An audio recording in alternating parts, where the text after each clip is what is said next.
Well, it's thank you, George. Akinyele, it's 15 minutes for your presentation and Right. then 15 minutes for Q&A. Right. And that's, So yeah. that's what, okay. Well, thank you. Well, what I'm going to ask people, since Akinyele Umoja is making it clear his time is limited. So if you're eating and stuff, turn your camera off, please. It would be great if you turn your camera off if you're eating. So we're asking everybody to put your information in the chat, your name, your branch, and any role you have, so that Akinyele can have that when he saves the chat, so he can tell all his students who he was speaking with on a Friday night. So Akinyele, the idea, George should have made you co-host, Akinyele. So the idea is that you would make your presentation, do any screen sharing that you need to do. Okay. But this is to give us a kind of brief overview of the UN decade. And then if you could put that wonderful 100 years of reparations into a little capsule for us. But you know the deal. So we'll let you get started without any further ado. Akinyele Umoja, and George probably dropped his bio in the chat. Thank you. Thank you, and thank you, Teresa. We'll talk about the International Decade and somewhat on defining what reparations is. If I go into the history, we won't do the other stuff. Could do that at another moment. It's good to be here with you all. Some of it will be a repeat of if you were at the conference in December. Some of it will be, but if you were in the breakout session, if you weren't in the breakout session, then we'll be covering a lot of that. Let me see, I'm trying to see, I can share. Very good. And so let me bring up this PowerPoint, if I will, if I could figure out where it's at. There we go. And of course, Teresa asked me to speak about the UN decade. And the UN decade, even though it's not ostensibly for reparations, the issue of reparations has been tied to it. Let me start by first defining what reparations is. Let me see, and then here's a definition. I used to have another definition, but I would have, and I have the blessing of being able to teach a course on reparations. This will be the third year I've been able to teach it at Georgia State University. And I will bring in a speaker from the National Coalition of Blacks for Reparations in America. And that definition I thought was more comprehensive than mine, so I began to use this. And they said reparations is a process of repairing, healing, and restoring a people.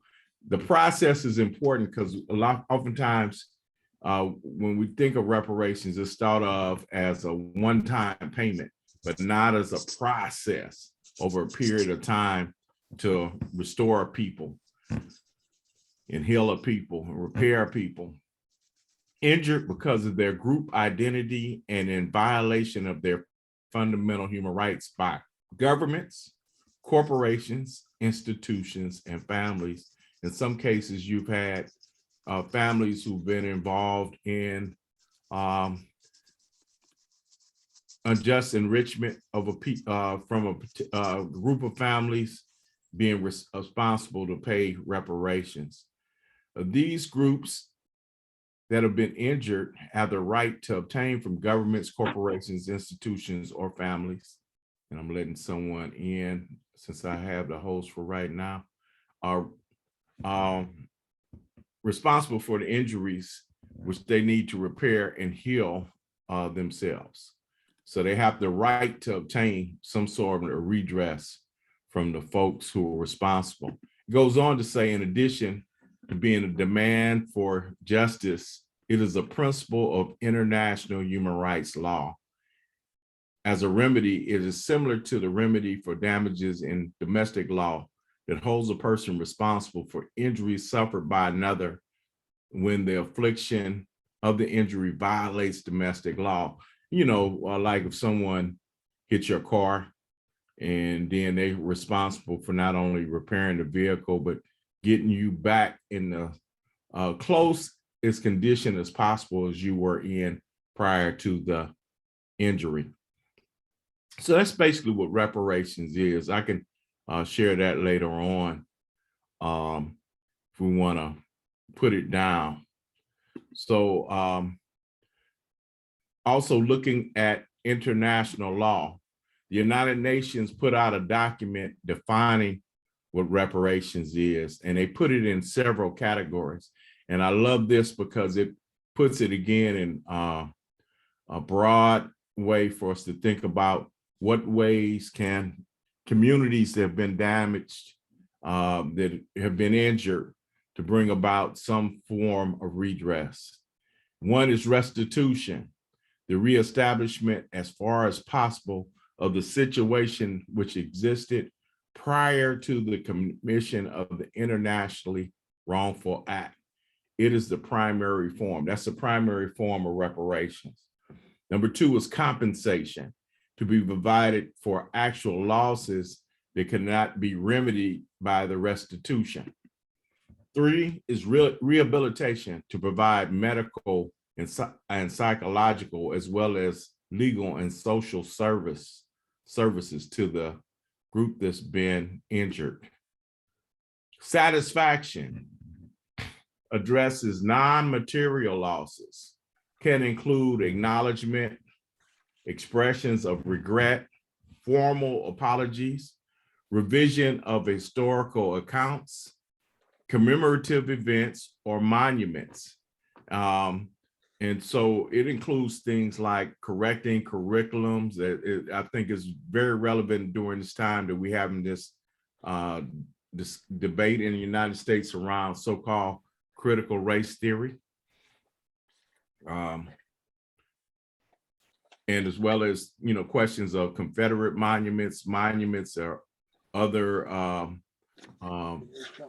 expressions that demean the indigenous people in this country. Then finally, non-repetition. States must cease illegal actions and ensure that they will not occur, which is very important. So, you know, I just wanted to introduce these definitions. When we're talking about reparations, we're not just talking about giving each African-American $20,000. That's, you know, in terms of international law, that's not what we were talking about. And in terms of the current reparations movement in this country, is talking about something more broad. Okay, but if you heard my presentation in December, on December 11th, hello? Good afternoon. Good afternoon. And I hope that I'm at the right meeting. A member named Dee invited me to come. I didn't get any. Margot, mute yourself. You're in the middle of a presentation. You're interrupting. Go ahead, Brother Akinyele. But we talked about, in terms of the international decade, I gave credit to some activists, local activists really in the United States, for kind of bringing it about. Oftentimes we don't give folks credit. And I'm not even a part of this organization, so it's not me trying to up my organization or anything. But one was the December 12th movement. And it was an organization that decided to engage itself in international human rights bodies and doing advocacy for African Americans in those bodies, people of African descent. And they proposed a world conference against racism. One of the spokespersons, leaders of that organization is this woman here, Viola Plummer, who has decades of experience in anti-imperialist, pro-solidarity work, as well as anti-racism, and particularly in the New York area. Okay, another organization, the National Black United Front, which is a national organization.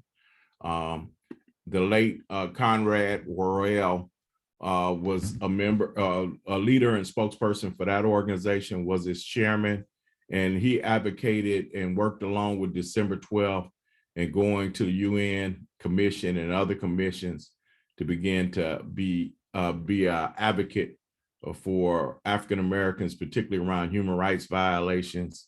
And as you see, he has a 1951 book, We Charge Genocide, where Paul Robeson and others took the case of Black folks in the United States to the United Nations, charging the United States with genocide. One of the members of December 12, attorney Roger Wareham, was the one who actually made the proposal, and they were able to get the United Nations to agree in 2001 to this World Conference Against Racism, International Conference, United Nations sponsored conference, and 2001. And there was a large motion for this conference, which included representatives and really discussions on the African continent, including discussions in the African diaspora and South and Central America, the Caribbean, North America, massive movements. In fact, today in South America and Central America, there are whole movements of Black people who oftentimes chart their origins to the motion to the World Conference Against Racism. One of the things that mobilized Black people throughout the diaspora was the idea that the transatlantic slave trade could be made a crime against humanity, similar to the Holocaust of Jewish people and other European minorities in Europe during World War II and during the Nazi regime and Germany, that the Holocaust has been made a crime against humanity, meaning that the Holocaust and things that derive from the Holocaust, there are no statute of limitations on those violations. That states, governments, organizations, corporations that were involved in the Holocaust, there are no statute of limitations to bringing claims against them for repair and for justice. And so the international community, the Black people throughout the Americas and on the continent of Africa wish to see the transatlantic slave trade as well as colonialism made crimes against humanity. So that was part of the motion.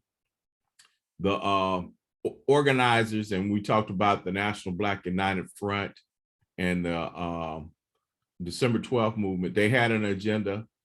These three things in particular were their talking points: the declaration that the transatlantic slave trade, slavery, and colonialism were crimes against humanity, number one; that there be reparations for people, African people on the continent as well as the diaspora, and that slavery is recognized, that racism and the slave trade is recognized as having an economic basis. In other words, it wasn't just because that people didn't like Black people, but it was because of there was the economic benefit to it, and people were enriched from it, and because of that unjust enrichment, the folks needed to be compensated. There needed to be redress. So it was a massive conference.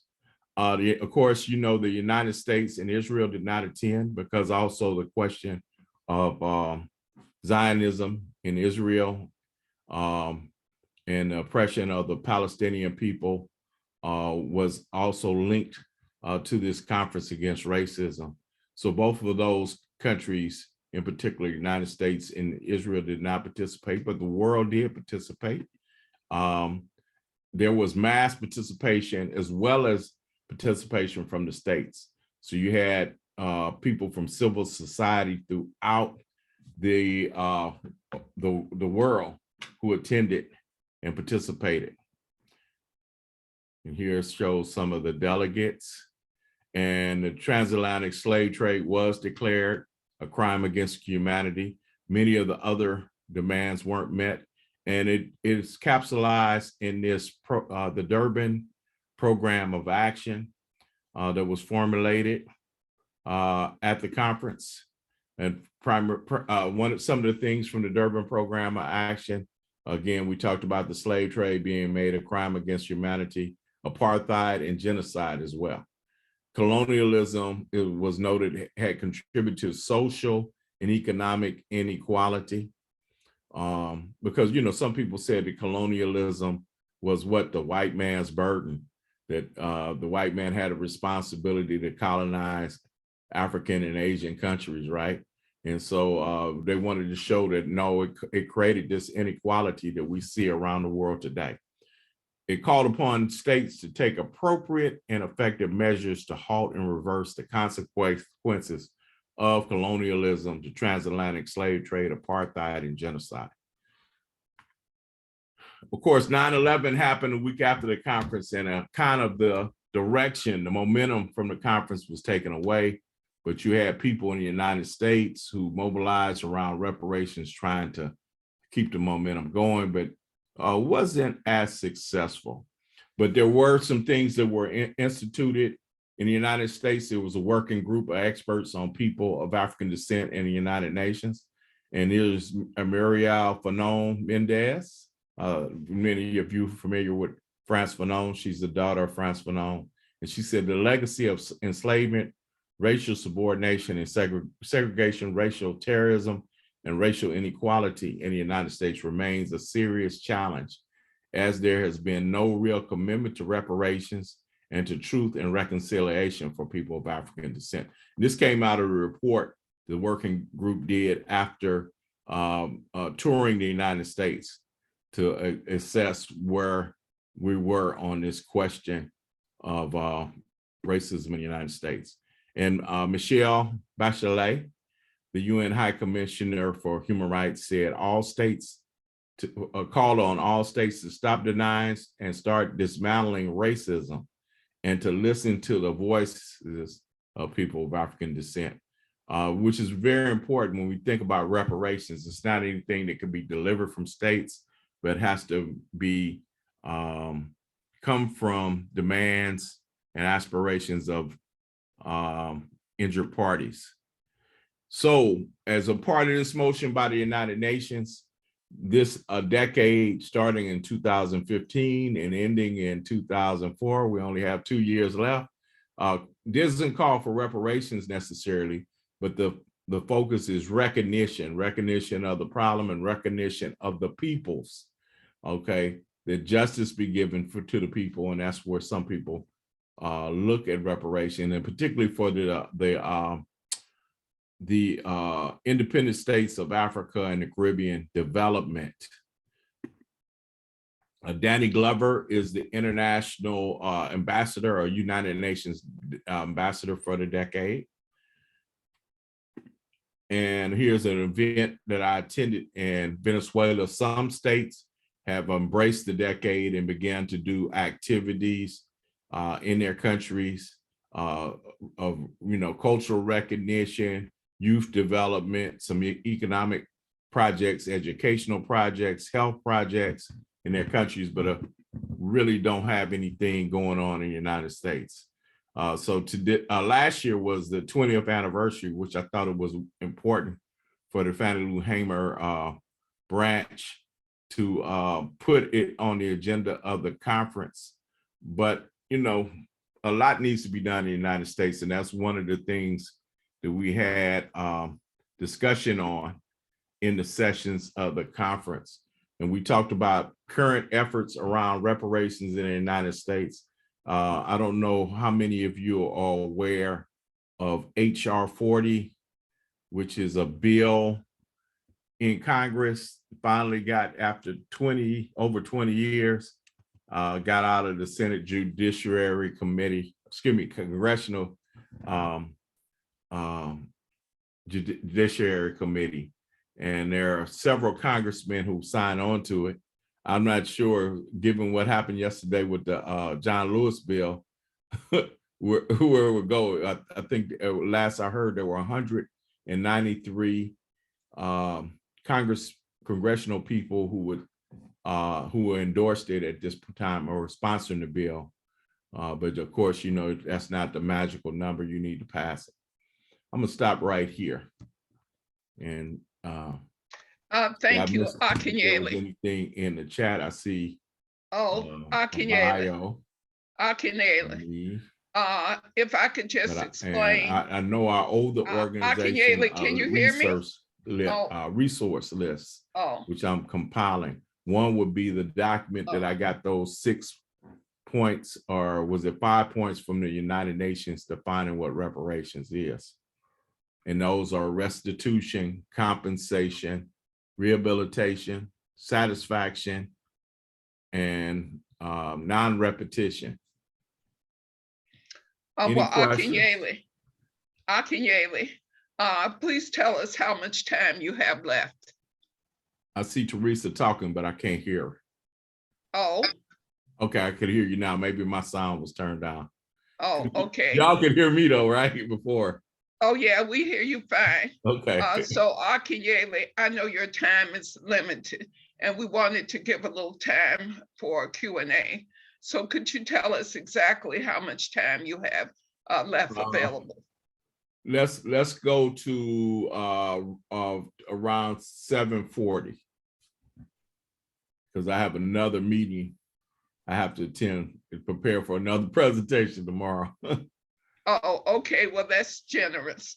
Well, one of the questions that Joan Goddard asked when she entered the call is whether or not white people were welcome in the meeting. And I explained to her that the Black Liberation Movement has always sought reliable allies in our struggle, including the struggle for reparations. And for the purpose of this meeting, I do want to give the people of African descent who are in the meeting the first chance to ask questions. So that would be Dee Murphy, George Friday, Philip Cole, and myself, if I'm looking correctly. So I will ask Dee, Philip, George, do you have a question for Akinyele? Hi, this is Dee. At this point, I do not have a question. I just know that there's a lot that I have to catch up on, and I appreciate Dr. Akinyele coming and educating us. Well, thank you, Dee. Akinyele, after Durban, of course, 9/11 had occurred, and there was a very important conference that occurred in New York. And that was my moment because Sam Anderson organized the conference.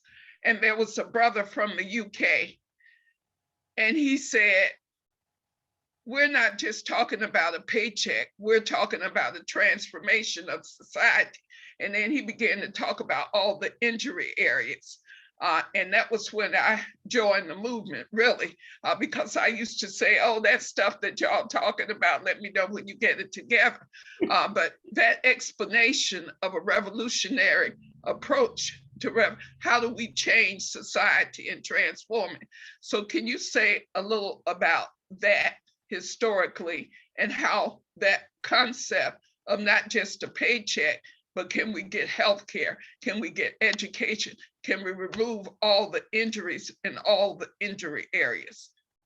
I agree. That's powerful. Now, let me say this. Everyone who talks about reparations is not necessarily on that page.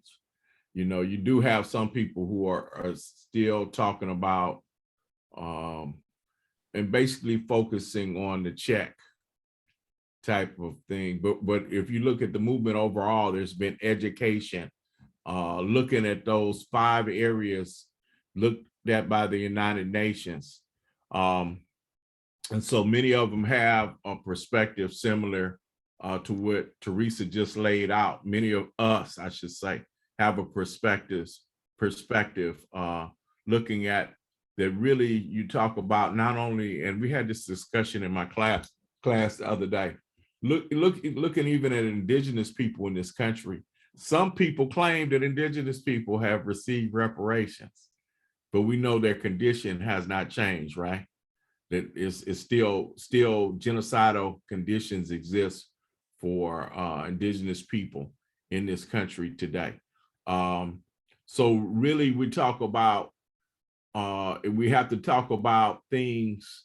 Number one, it's a process, but number two, we have to talk about things that actually empower African descended communities and give us the ability to struggle. Because actually, I don't think a government is going to actually grant you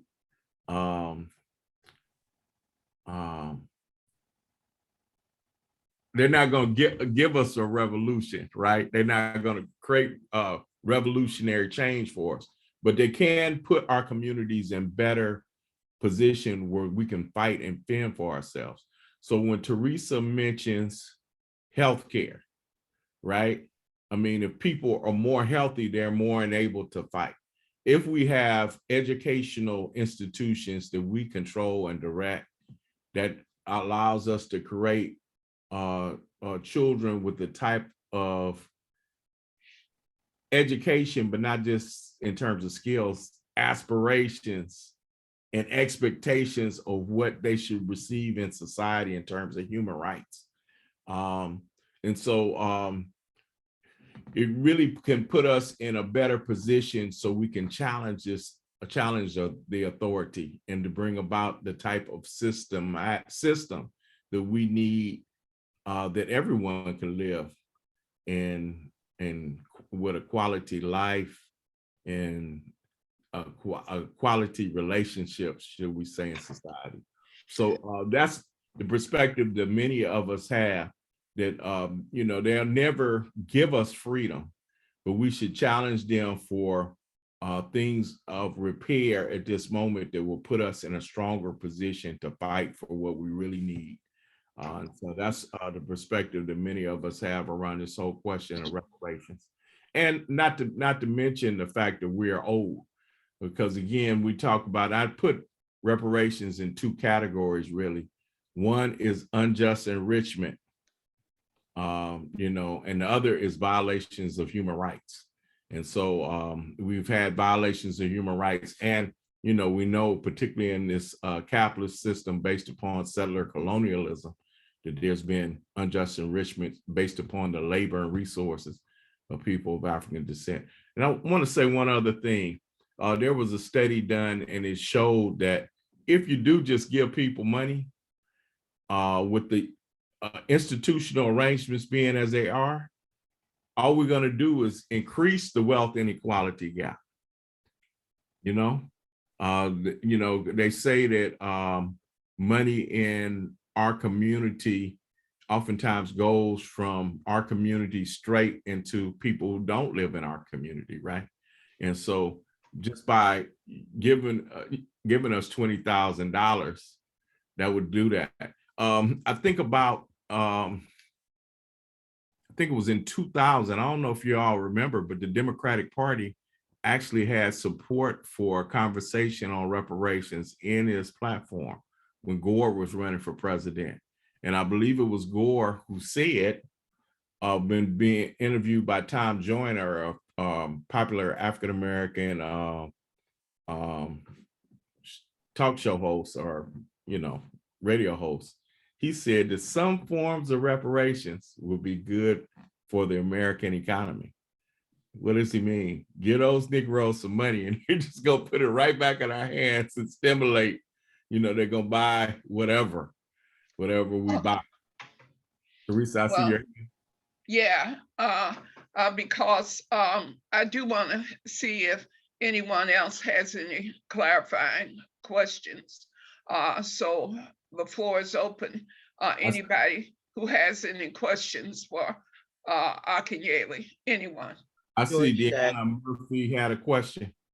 Yes, I just wanted to briefly reflect on what you said about the money coming back into the community, because it's interesting. We had one of the caucuses I'm in, the Black caucuses, we had a meeting on Haiti, trying to see what we could do to help with Haiti.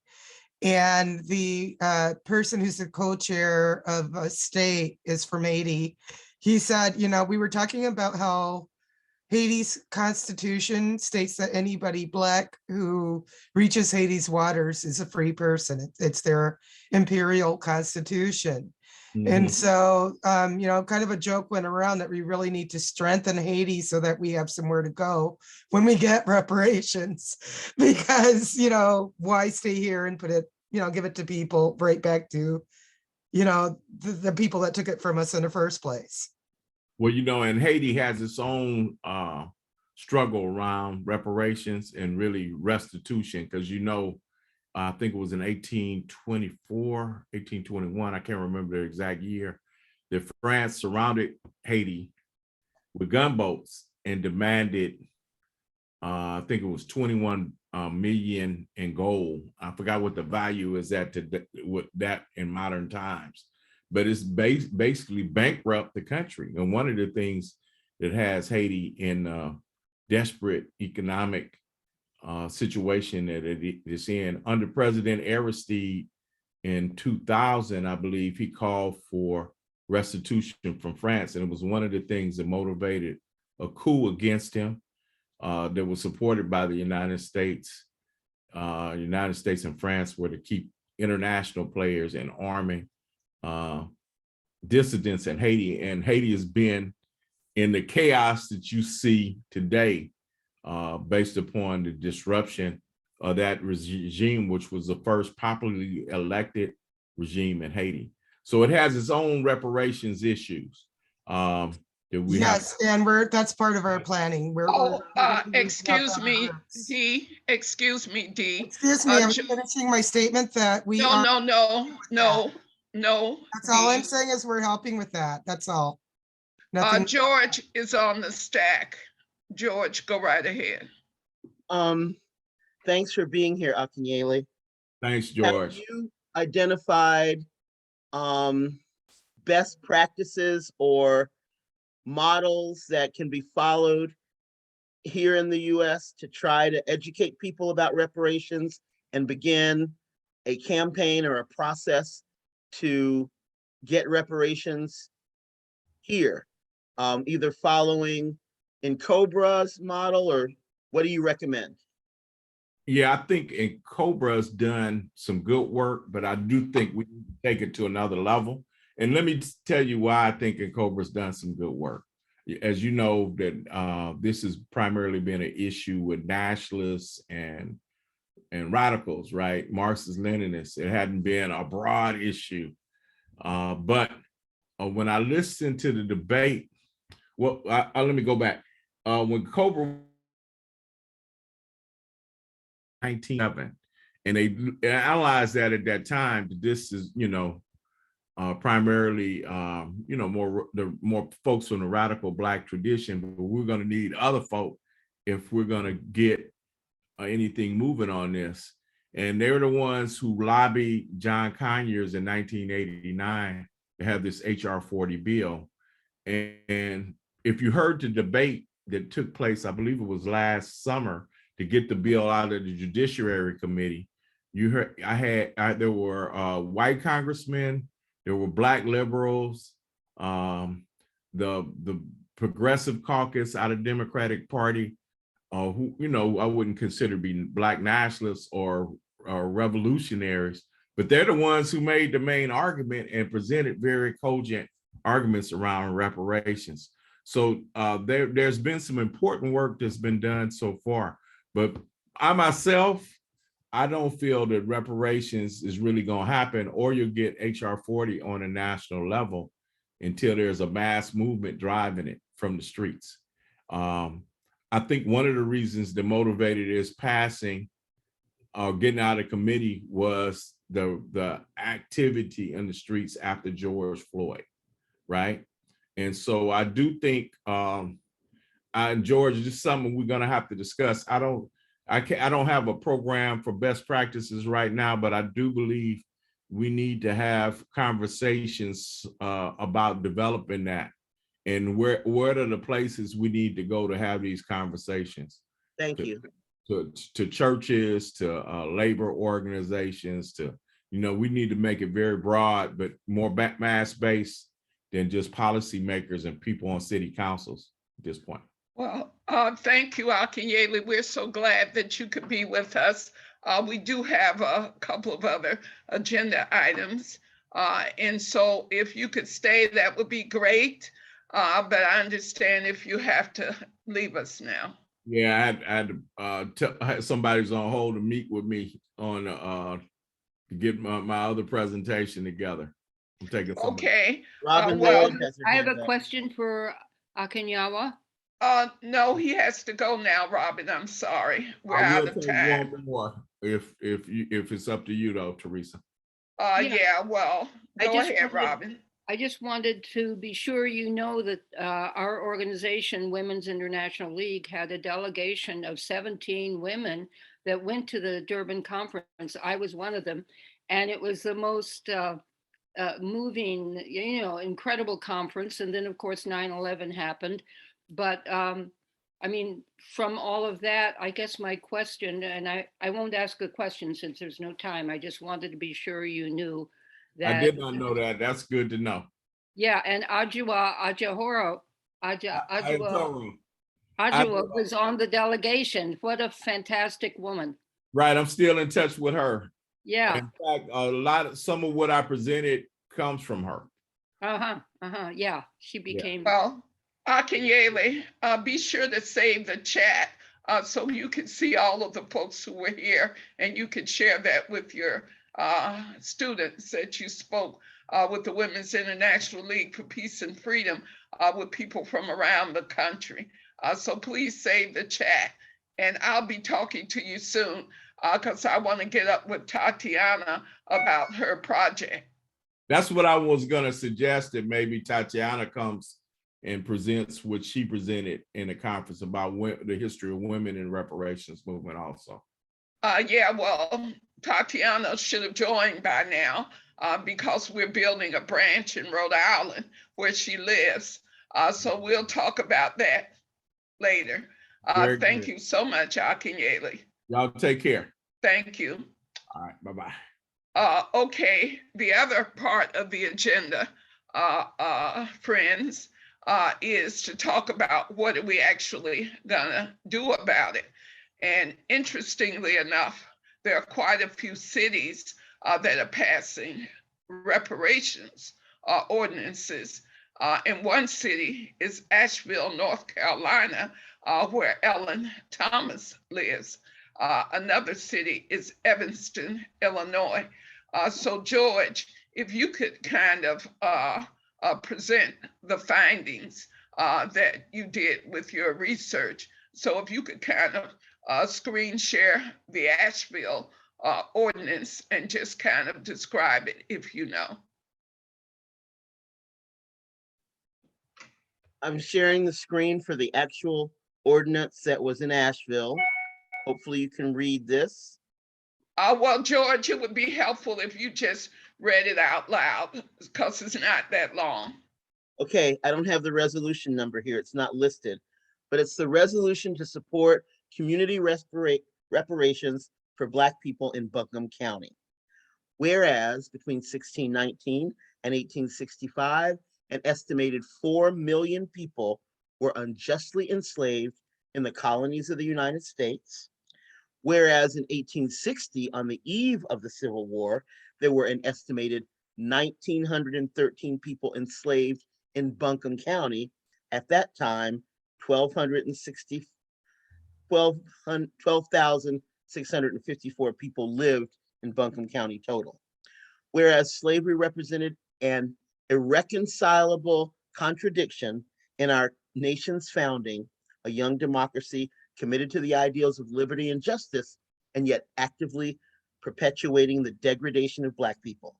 This contradiction, what some have called our nation's original sin, has yet to be addressed, and systemic racism continues to this day. Whereas the early American economy, including in North Carolina, was built with the labor of enslaved people who were denied the ability to generate wealth from their own labor and who were instead subjected to brutal and inhumane abuses, including violence, the forced separation of families, being denied access to education and voting, and death. Whereas even after slavery was abolished by the 13th Amendment, Black Americans in the South continued to be persecuted under the regime of Jim Crow laws and segregation. Whereas between 1877 and 1950, more than 4,084 Black people were lynched in the South, including 3 people who were lynched in Buncombe County. Whereas many Black Americans could not effectively exercise the right to vote in the United States until the passage of the Voting Rights Act in 1865 due to racist state and local voter suppression laws. Whereas Black schools in Buncombe County were not integrated until the 1966-67 school year as a result of the district court ruling more than a decade after the 1955 U.S. Supreme Court ruling in Brown versus Board of Education. Whereas even after the legal segregation ended, Black Americans continue to experience the harms of institutional and systemic racism. Now, this is 4 pages long, whereas well, George, if you could cut down to the where is therefore, that part. Okay, there we Now, go. therefore be it resolved. Yes. Now, therefore be it resolved by the County Commission of Buncombe County. The County Commission of Buncombe County, 1, apologizes to the Black community, including descendants of people who were enslaved in Buncombe County, and seeks to make amends for Buncombe County's participation in and sanctioning of the enslavement of Black people. 2, apologizes to the Black community and seeks to make amends for Buncombe County's enforcement of segregation and racist discriminatory practices during that era. 3, apologizes to the Black community and seeks to make amends for Buncombe County's participation in an urban renewal program that harmed multiple successful communities. 4, will appoint representatives to and fully participate in the new Community Reparations Commission that the City of Asheville is creating. 5, calls on other organizations and institutions in our community that have advanced and benefited from racial inequity to join in these steps. 6, call on the U.S. Congress to pass H.R. 40, which would establish the Federal Commission to study and develop reparations proposal for African Americans, would examine the legacy of slavery and discrimination in the United States and make recommendations to Congress to address their lingering impacts. 7, call on the state government of North Carolina to complete a parallel process.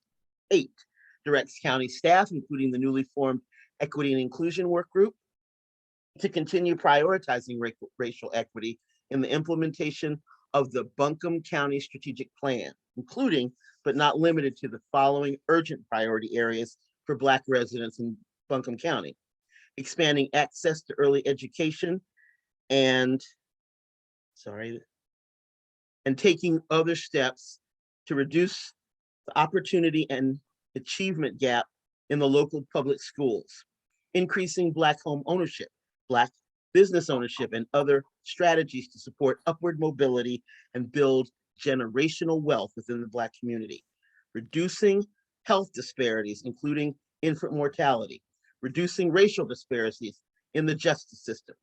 9, directs county staff to update content on the Buncombe County website about the history of Buncombe County to include references to enslaved people who lived in our community. And 10, directs county staff to provide at minimum biannual updates to the County Commission on the impacts and strategies being pursued through the strategic plan on reducing racial disparities in Buncombe County and on the progress of the Community Reparations Commission.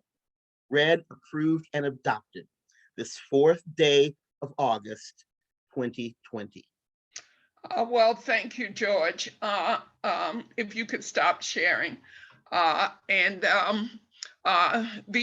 These meetings for the UN decade last 1 hour, so we will have a hard stop at 8. I think Lenny was writing something in the chat about maybe having to leave. But the important thing is the Buncombe County in Asheville, North Carolina, has adopted a reparations ordinance.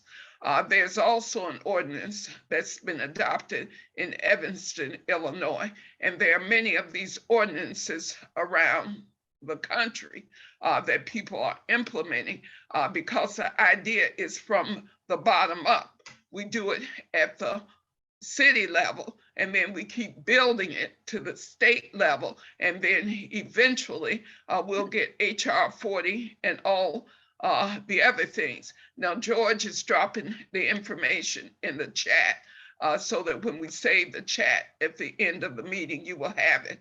I've already told the mayor of Columbus that we will be bringing a reparations ordinance. The mayor of Durham, when I lived there, he said, bring it, but I moved to Columbus and didn't get to do it. But I can guarantee you that an ordinance will get passed in Durham, North Carolina.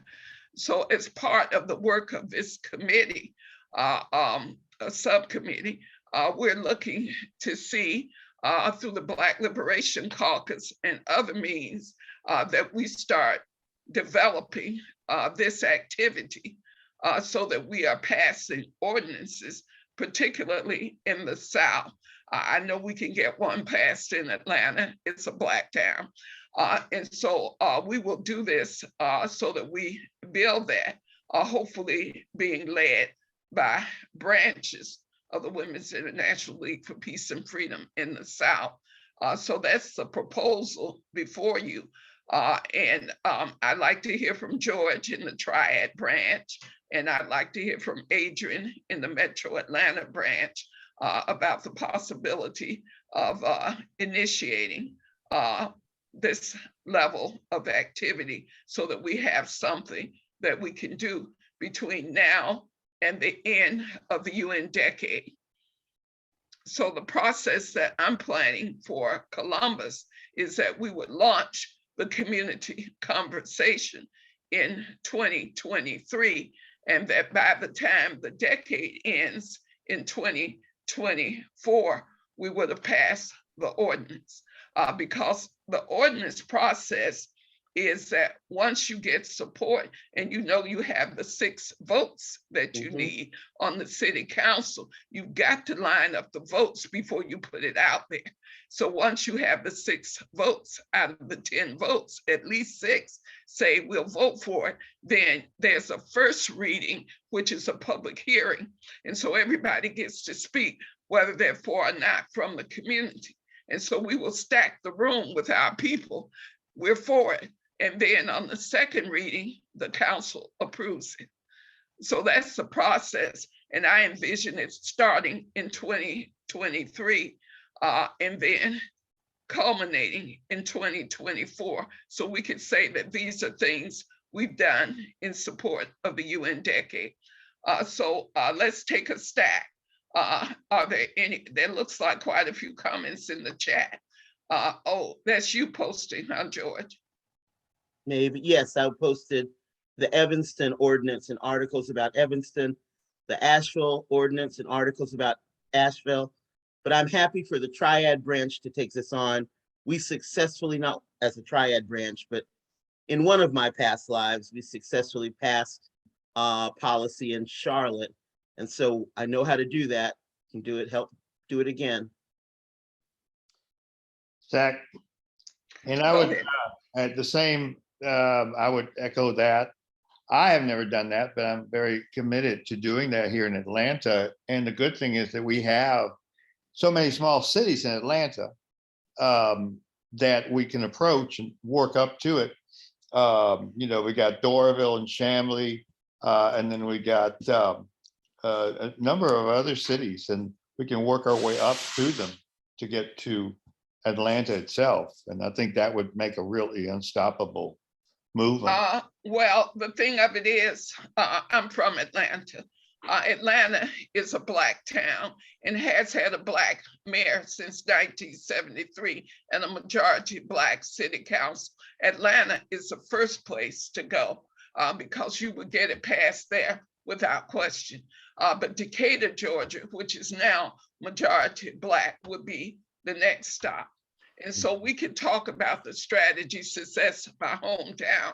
But Atlanta, we have really icons of the civil rights movement still there. The sons and daughters and uncles and brothers, Martin Luther King Jr. III, etc.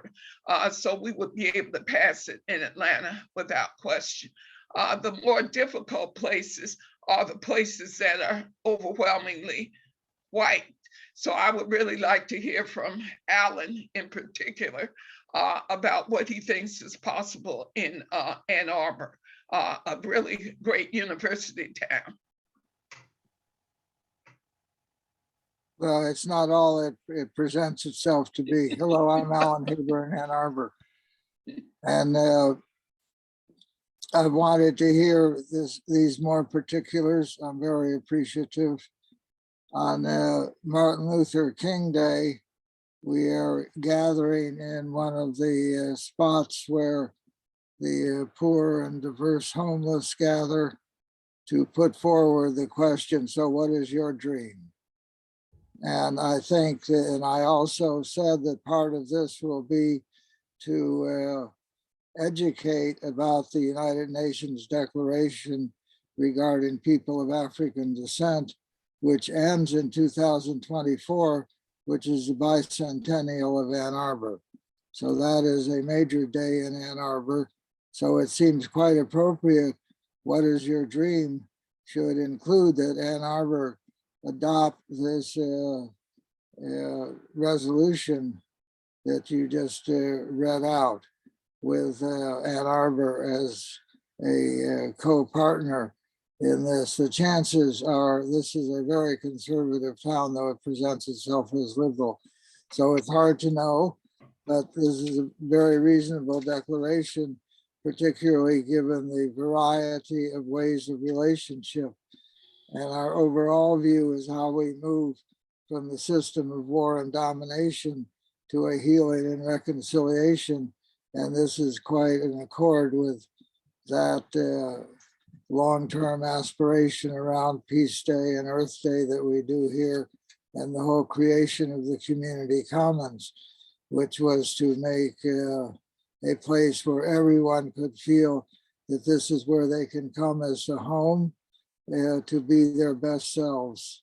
We're also endeavoring in parallel that this was a place from which the Potawatomi bands who lived around here were put out under military marching orders in the 1820s to Oklahoma and Nebraska. And as part of the Beyond Land acknowledgement, we are seeking that this should be a plan of land return and associate with that effort going on in the indigenous world to where appropriate to get land back. And so how can Ann Arbor invite the Potawatomi to return to be part of this community that developed since they were put out, and to have some land on which to build their own community, and that we be partners. And so this is a sense that this UN resolution can quite parallel and integrate with our effort to make this a place for everyone and to go as deeply as we can to end the old wars and begin the culture of peace and cooperation and nonviolence and so on. So I'm very glad I tuned into this. Thank you for the alert, Teresa. And if I can carry on successfully in the Ann Arbor politics, on Monday we will be putting it out at 4 o'clock to the people to what is your dream? And this was part of the dream, and far out is right there. I don't have to do anything. Wow. Well, thank you, Alan. Asheville, North Carolina, as you read from their resolution, has a history of serious problems and serious Klan and other types of repression of that type. And it is an overwhelmingly white area in terms of the majority population. And when you go into Asheville, you see all the Black people appear to be homeless. The times I have been there, so there's serious poverty in the Black community and unbelievable affluence and beautiful mansions on the white side. So for Asheville to do such a thing in Buncombe County, it has quite a bit to do with, I think, the same kind of culture that I always thought of for Ann Arbor, Allen, where you have the university consciousness, because I spoke at Appalachian State, and they have a racial justice culture in the university there. And so I think that university towns in particular have a kind of possibility. But I would love to hear from Robin in Burlington, because I know that Burlington is a very progressive town. So in terms of the possibility of connecting with the Africans in the community of Burlington, which Robin seemed to have tapped into. So what do you think is possible in Burlington? Well, amazing things are happening already. A woman of color was hired to bring racial justice workshops to all members of the Burlington Municipal organization. She has, my friend tells me she has something like 10 paid assistants that is helping her with this. In terms of passing an ordinance, I think that would not be a problem. But the thought that came to my mind is that maybe at the end of the decade, there should be, communities should hold a conference in their city and talk about the advances that happened during the decade and what did not happen, but for a wider range of people to know about it. So that's— Well, on that note, Robin, the Fannie Lou Hamer branch has started the Human Rights Conference process.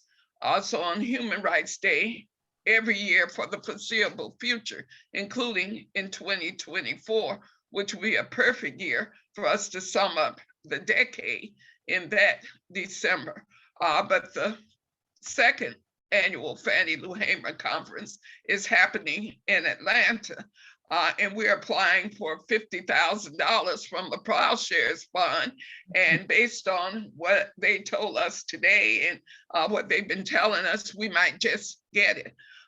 And so it's kind of exciting, but we'll know for sure if we've gotten it. If we've been requested to send a full proposal by April, and then we'll get the money in June. So that's the timeline.